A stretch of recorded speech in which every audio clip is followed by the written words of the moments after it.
Hello les amis. Vous le savez peut-être, jusqu'à maintenant on croyait tous que Beethoven, ce génie de la musique, était mort à cause du plomb. Genre, les experts avaient analysé ses cheveux et tout après sa mort en 1827 et en avaient conclu que Beethoven s'était fait empoisonner. Vous y croyez aussi, pas vrai? Et puis un jour, ils ont trouvé une vieille lettre planquée entre deux partitions. Cette lettre était écrite par Beethoven lui-même et adressée à un médecin de l'époque, le docteur Franz Schmidt. Dans cette lettre, Beethoven remerciait le docteur pour un traitement qui lui avait fait trop du bien. Il parlait d'un truc appelé l'élixir de vie qu'il prenait tous les jours depuis des années. L'élixir de vie, ça interpelle, non? Ça sent la sorte de potion magique un peu bizarre que tu t'enfiles quand tu es au plus bas et qui te requinque pour 72 heures. Les chercheurs intéressés ont donc creusé cette histoire et ont découvert que cet élixir était à base de plantes et de minéraux. Et un des ingrédients de cette potion était une plante rare dont la sève contenait du plomb. Le plomb venait sûrement du sol et passait dans l'élixir.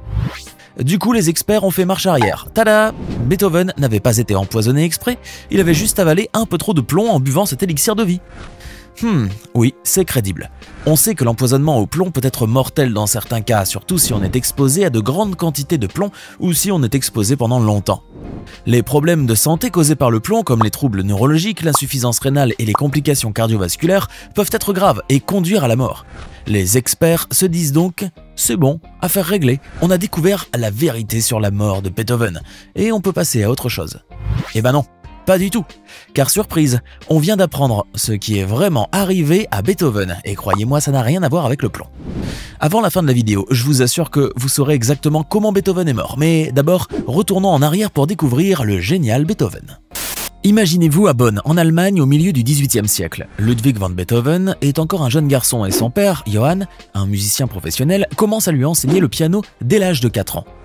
Le talent musical de Ludwig est évident dès le départ, mais la relation entre père et fils est tendue et souvent violente, car Johann est alcoolique et utilise la force pour forcer Ludwig à pratiquer la musique de manière intensive. Johann, en état d'ébriété, se montre souvent très agressif et violent envers son fils, lui imposant des heures de pratique interminables et le forçant à jouer jusqu'à l'épuisement. La musique devient une source de conflit entre eux, car le papa a des attentes élevées pour son fils et est souvent insatisfait de ses performances. Cette pression excessive crée une dynamique malsaine entre eux, où Ludwig se sent constamment intimidé et incapable de répondre aux attentes de son père. À force d'être victime de la violence et des pressions de son père, Beethoven devient de plus en plus timide et introverti. Il a peur de déplaire à Johann et évite souvent les conflits autant que possible, préférant se retirer dans sa musique pour trouver un refuge. Le comportement violent de Johann a créé une dynamique malsaine entre eux, où Ludwig se sentait constamment intimidé et incapable de répondre aux attentes de son père. Cette situation a eu un impact durable sur sa personnalité et a influencé sa façon d'interagir avec les autres tout au long de sa vie. Heureusement pour Beethoven, il peut se réfugier chez sa mère, Maria Magdalena Keverich, pour échapper à la violence de son père. Maria Magdalena est une figure maternelle douce et aimante qui offre à Ludwig un havre de paix et de sécurité loin des troubles de la maison. Maria Magdalena est elle-même une musicienne talentueuse, jouant de la voix et du clavier. Elle encourage le talent musical de Ludwig et le soutient dans son désir de poursuivre une carrière dans la musique malgré les objections de Johann. Elle est une présence aimante et protectrice dans la vie de Ludwig, lui offrant un amour inconditionnel et une stabilité émotionnelle qui manque souvent dans sa relation avec son père. Malheureusement, la vie de Maria Magdalena est tragiquement courte car elle meurt prématurément alors que Ludwig n'a que 16 ans. Sa mort est un coup dur pour Ludwig, qui perd l'une des rares sources de stabilité et d'amour dans sa vie. Il est profondément affecté par cette perte et écrit même une cantate en hommage à sa mère bien-aimée. De 16 à 20 ans, la vie de Beethoven est marquée par des événements qui vont influencer profondément son développement musical et personnel. Après la mort de sa mère bien-aimée, il est forcé de prendre sur lui une plus grande part de responsabilité pour sa propre éducation et son bien-être émotionnel. Ludwig continue à étudier la musique, travaillant avec plusieurs professeurs différents pour perfectionner ses compétences. Il est également engagé en tant que musicien dans la chapelle de la cour de l'archevêque de Cologne, où il a l'occasion de se familiariser avec les œuvres des grands compositeurs de son temps. Cependant, cette période de la vie de Ludwig est également marquée par des difficultés financières, car il doit subvenir à ses besoins et à ceux de sa famille sans le soutien financier de son père, qui est toujours en train de boire ou de se bagarrer dans quelques sombres tavernes. Malgré cela, il continue à travailler dur pour développer son talent musical, passant des heures à composer et à jouer de la musique. Pendant cette période, Beethoven commence également à expérimenter avec de nouveaux styles de musique, se détachant progressivement de la tradition musicale classique de l'époque pour explorer des idées plus avant-gardistes. Il commence à se forger une voix musicale unique qui va bientôt le distinguer comme l'un des plus grands compositeurs de tous les temps. Enfin, cette période est également marquée par l'expérience de sa première grande déception amoureuse lorsqu'il tombe amoureux d'une jeune femme noble et mariée qui s'appelle Anthony Brentano. Malheureusement pour le pauvre Beethoven, Anthony ne partage pas ses sentiments.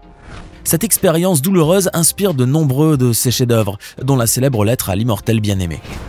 Imaginez-vous maintenant transporté au tournant du 19e siècle, alors que Ludwig van Beethoven vient d'atteindre 20 ans et entreprend une nouvelle étape dans sa carrière musicale. À l'âge de 22 ans, il quitte Bonn pour Vienne, car c'est le centre de la musique classique en Europe. Beethoven arrive donc à Vienne avec l'objectif de perfectionner ses compétences musicales et de faire carrière en tant que compositeur. Il commence à étudier avec de grands musiciens tels que Joseph Haydn et Johann Georg Albrechtsberger et établit des contacts avec les membres les plus influents de la société viennoise, notamment les aristocrates et les mécènes qui sont prêts à le soutenir dans sa carrière musicale. Il se lie d'amitié avec de nombreux musiciens et artistes célèbres de l'époque dont Mozart, Schubert et Goethe. Mais la vie de Beethoven n'en est pas devenue plus facile pour autant. Il doit faire face à des difficultés financières et sociales, et son manque de relations personnelles significatives le plonge souvent dans la solitude et la tristesse. En gros, il n'a pas de copine quoi. Malgré cela, il continue de travailler dur pour atteindre son objectif de devenir un compositeur reconnu et respecté. Au cours de ces années, Beethoven commence à composer certains de ses chefs-d'œuvre les plus célèbres, notamment sa symphonie numéro 1 et ses sonates pour piano numéro 1 et 2. Il expérimente également avec de nouveaux styles de musique élargissant les frontières de la musique classique traditionnelle et préfigurant les développements musicaux futurs. Enfin, cette période est également marquée par l'apparition des premiers signes de sa surdité, qui commencent à affecter sa capacité à entendre et à jouer de la musique. Oui, car un beau jour, Beethoven remarque qu'il a du mal à entendre les sons aigus. Cela peut sembler être un changement mineur, mais pour un musicien, c'est un signe inquiétant. Les sons aigus sont souvent les plus importants dans la musique, car ils donnent de la hauteur, de la clarté et de la brillance aux notes. Mais bon, il a à peine 26 ans, et si la surdité peut survenir à tout âge, elle est beaucoup plus courante chez les personnes âgées. Le temps passe cependant, et ça se confirme, notre cher Beethoven qui vit, dort, pense, respire musique est en train de devenir sourd. Pour un musicien, c'est quand même vachement embêtant. Pendant les 4 années qui suivent, ça devient vraiment galère pour Beethoven. À 30 ans seulement, les médecins estiment qu'il a déjà perdu genre 60% de son ouïe, c'est ouf. Et puis en 1816, notre génie de la musique serait probablement devenu complètement sourd. Franchement, pas cool du tout. Les gars, imaginez-vous à ce moment. Beethoven est vraiment à bout, genre déprimé à mort. Il ne supporte pas de perdre son ouïe, surtout lui qui est un pianiste incroyable. Avec tous ses acouphènes et ses problèmes d'audition, il se plonge dans l'alcool pour oublier.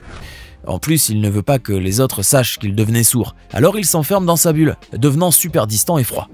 Il commence à détester certains médecins qu'il voit comme des charlatans qui n'arrivent pas à le soigner et qui, pire encore, empirent parfois sa situation. Pendant cette période, Beethoven va même penser à se suicider, les amis. C'est vraiment une période sombre pour lui. Malgré ces difficultés, Beethoven continue à composer de la musique jusqu'à la fin de sa vie, alors même qu'il n'entend plus rien. En 1824, pour la création de la symphonie numéro 9, il est complètement sourd. Il reste même le dos tourné à la salle et ne réalise son succès qu'après que la chanteuse Caroline Enger le prenne par les épaules pour qu'il voie l'ovation du public. L'année 1826 sera peut-être la plus difficile de toutes, Beethoven est constamment dans la souffrance. Imagine, tu es un génie de la musique et tu ne peux même plus entendre ce que tu composes. C'est quand même dingue. En plus de ça, Beethoven souffre désormais d'un tas de problèmes de santé. Fin 1926, il a des douleurs au ventre non-stop, des maux de tête, des diarrhées et tout. Les médecins de l'époque n'étant pas vraiment au point, ils lui donnent des traitements bizarres qui n'arrangent pas vraiment les choses. Voyagez avec moi jusqu'en 1826-1827. On se retrouve dans l'appart de Beethoven à Vienne. L'ambiance est vraiment lourde, les murs sont remplis de partitions et de manuscrits, et il y a des bougies qui éclairent la pièce. Beethoven, ce génie de la musique, est assis devant son piano, les traits tirés et les cheveux en bataille. Il fait tout pour composer malgré sa surdité, mais quand je vous dis tout, genre il colle son oreille sur le piano ou il utilise une baguette en bois pour capter les vibrations. C'est vraiment touchant de le voir se battre comme ça pour continuer à créer malgré les obstacles. Mais l'atmosphère est assez sombre, parce que Beethoven souffre beaucoup. Il est souvent malade, il a des douleurs partout et il boit pour essayer de soulager sa souffrance. Du coup, il est souvent de mauvaise humeur et il a du mal à communiquer avec les gens autour de lui. Il n'y a pas beaucoup de visiteurs dans son appart parce que la plupart de ses potes l'ont lâché à cause de son mauvais caractère. Et même dans cette ambiance pesante, Beethoven continue à bosser sur ses chefs-d'œuvre, comme sa dernière sonate pour piano, l'opus 111. C'est dingue de penser qu'il a réussi à créer des trucs aussi géniaux dans ces conditions. Donc voilà, on est là, témoin de ces derniers mois de la vie de Beethoven, et on voit à quel point il était déterminé et passionné par la musique malgré tout ce qu'il traversait. Le pauvre Beethoven a du mal à garder des amis et sa famille autour de lui. Pas forcément qu'il en ait envie de toute façon. Il préfère être seul et déprimé avec sa compagne préférée, la seule qui veuille bien de lui, la bouteille d'alcool dans laquelle il essaie de soulager ses douleurs. En mars 1827, malheureusement, le génial Beethoven finit par s'éteindre. Et depuis, la bataille fait rage.